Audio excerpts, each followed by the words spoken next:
সারা বছরে কিন্তু কম বেশি আমরা সবাই কিন্তু পিঠা খাই, কিন্তু শীত আসলে আরও বেশি করে পিঠা খাই, কারণ ঠান্ডার দিন কিন্তু গরম গরম পিঠা খেতে কিন্তু অনেক ভালো লাগে। আজকে আমি খুব মজার একটা পিঠা বানাবো। আসসালামু আলাইকুম। আজকে আমি পিঠাটা বানাবো, এই পিঠাটা হলো ছিটা পাটিসাপটা পিঠা।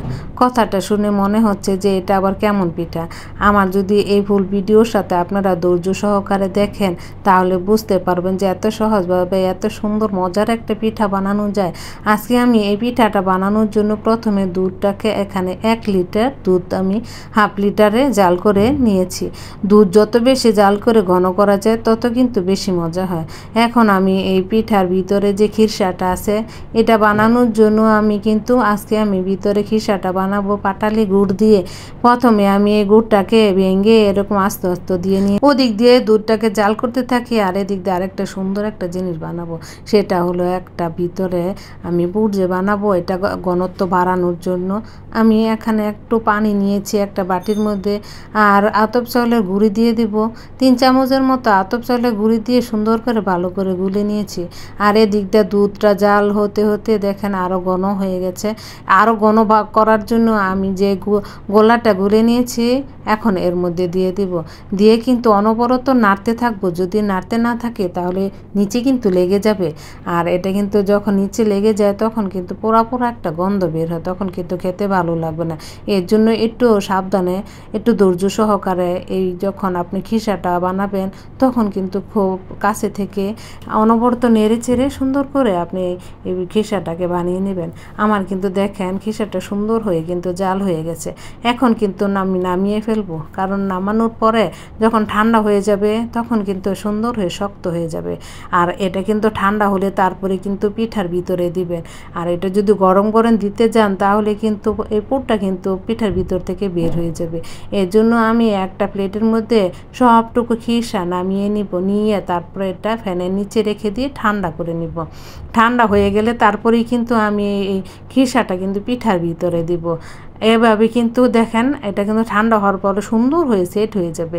সবটুকু নামিয়ে নিয়েছি।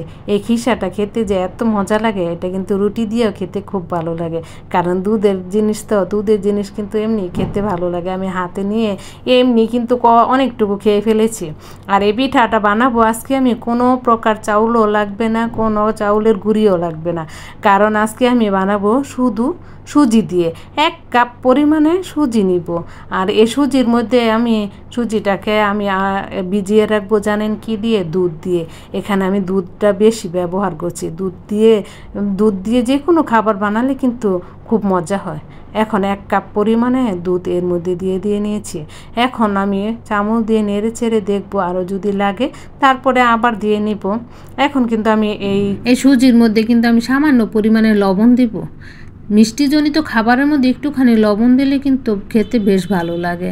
এখন আমি নেড়ে চেড়ে তারপর আমি এই সুজিটাকে 10 মিনিট রেস্টে রেখে দিব। 10 মিনিট রেস্টে রাখার পরে আবার চলে আসছি, খুলে দেখে আমার সুজিটা সুন্দর হয়ে কিন্তু ভিজে ফুলে গেছে। এখন আমি সুজির মধ্যে কিন্তু চিনি দিয়ে দেব। চিনির পরিমাণটা কিন্তু কম দিব।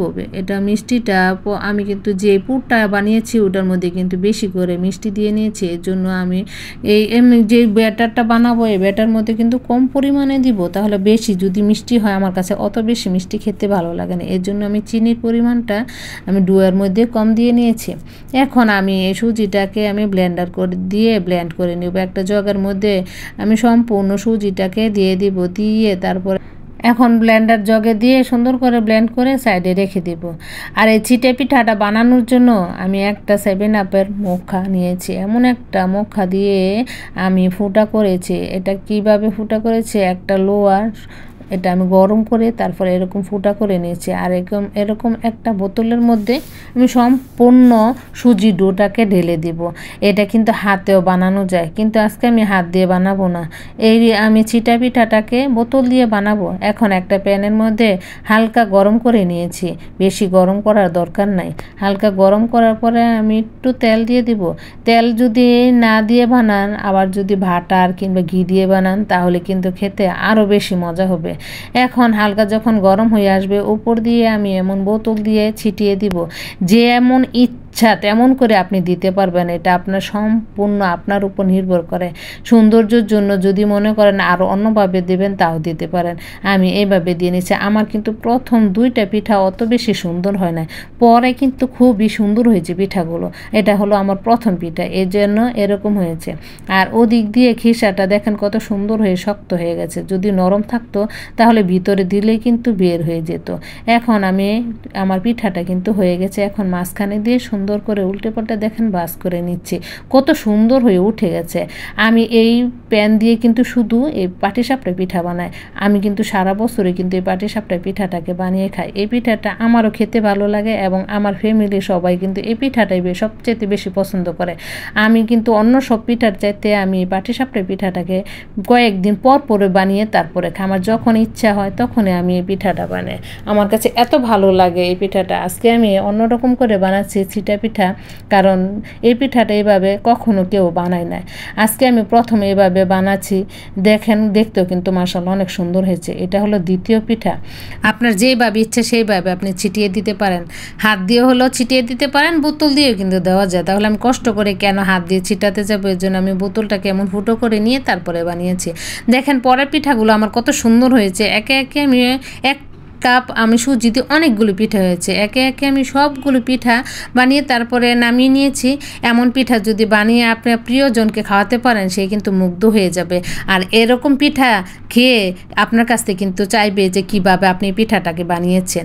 আপনি আজকে আমার এই পিঠাটা একবার হলো বানিয়ে দেখবেন, অনেক অনেক মজা হয়। এই পিঠাটা বাহিরে আপনি 2 দিন রেখে খেতে পারবেন, একদম নরম থাকে। সুজির পিঠা কিন্তু নরম হয়, আর আতপ চাউলের পিঠা কিন্তু শক্ত হয়ে যায়। আজকে চলে যাচ্ছি পিঠা খেতে খেতে, আবার আসবো নতুন কোনো একটা রেসিপি নিয়ে। আমার এই রেসিপিটা শেয়ার করে দিবেন। আল্লাহ হাফেজ।